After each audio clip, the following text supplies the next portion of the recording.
검찰이 국정원 직원의 셀프 감금 사건과 관련해서 어제 우리 당의 이종걸, 강기정, 문병호, 김현 의원에게 다시 소환장을 보냈습니다.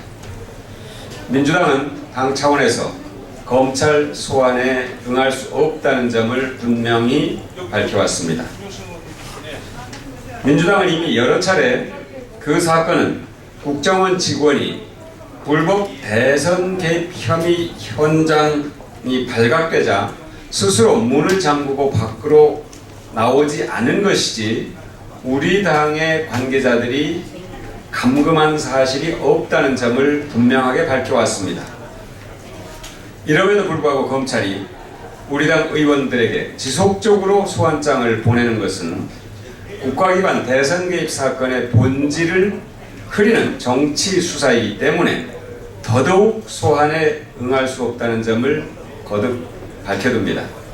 거기에다 이미 우리 당 의원 8분은 서면 조사를 통해서 국가기관 불법 대선 개입을 실행하는 국정원 직원이 왜 당시 문을 열고 밖으로 나오지 않았는지에 대해서 검찰이 수사해야 한다는 점을 강조해 왔습니다.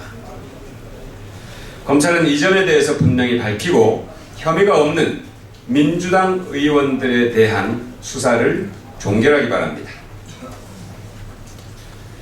박근혜 대통령의 취임 1주년 담화 이후 만기 7남 만사 박통의 이미지가 더욱 굳어지고 있습니다.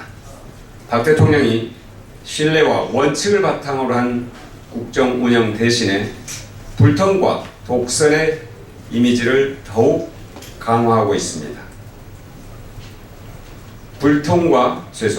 박 대통령이 신뢰와 원칙을 바탕으로 한 국정 운영 대신 불통과 독선의 리더십을 더욱 강화하고 있습니다. 박 대통령은 특히 새학기 교복값이나 명태자리 대책과 같은 대통령이 언급하지 않아도 될 사안까지 언급하면서 기초공천 폐지처럼 국민과의 약속을 깬 것이나 국민통합과 같은 국정 운영의 원칙을 저버린 것에 대해서는 입을 다물고 있습니다. 취임 1주년 담화 발표 과정에서 현우석 경제부총리는 열중시어 자세로 대통령의 입만 쳐다보는 민망한 상황의 주인공이 됐습니다. 대통령과 청와대가 국정의 중심인 건 맞습니다. 하지만 장관과 국장과 과장이 해야 될 일까지 청와대와 대통령이 한다면 그것은 정상적인 정부라고 할 수 없습니다. 일을 시킬 수 없을 만큼 믿을 수 없다면 본인을 위해서라도 그리고 대통령과 국민을 위해서라도 인사를 하는 것이 옳습니다. 경제부총리를 믿을 수 없다면 지금이라도 당장 바꾸시기 바랍니다. 기초연금 법안에 대한 민주당의 입장은 확고합니다. 기초연금과 국민연금을 연계해서 차등 지급하는 것은 연금을 성실하게 불입한 국민에게 불이익을 주는 것이자 국민연금의 기초를 허무는 것이기 때문에 결코 받아들일 수 없는 것입니다. 민주당은 국민연금과 연계하지 말고 65살 이상 어르신들 70% 이상, 다가 안 된다면 70% 이상에게라도 똑같이 20만 원씩 드리자는 것입니다.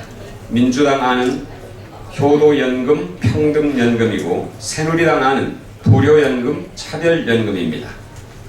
박근혜 대통령이 대선 후보 때 65살 이상 어르신 모두에게 20만 원씩 드리겠다고 한 것은 밑에 사람이 써준 것을 그대로 읽었다는 민망한 주장까지 나왔습니다. 아무리 말 바꾸기에 대한 비판을 피하기 위한 것이라 할지라도 대통령이 글의 뜻을 모르고 밑에 사람이 써준 대로 읽는 대통령인 것처럼 만들어서야 되겠습니까? 새누리당이 어떤 주장을 펴더라도 새누리당의 기초연금 수정안은 불평등연금, 차별연금, 불만연금, 불난연금입니다. 민주당은 결코 새누리당의 차별연금, 불효연금을 받아들일 수 없습니다. 새누리당은 민주당의 효도연금, 평등연금을 받아들이기 바랍니다. 이상이고요. 오늘 오후 회동과 관련해서 제가 밖에서 잠시 짧게 설명을 드리겠습니다.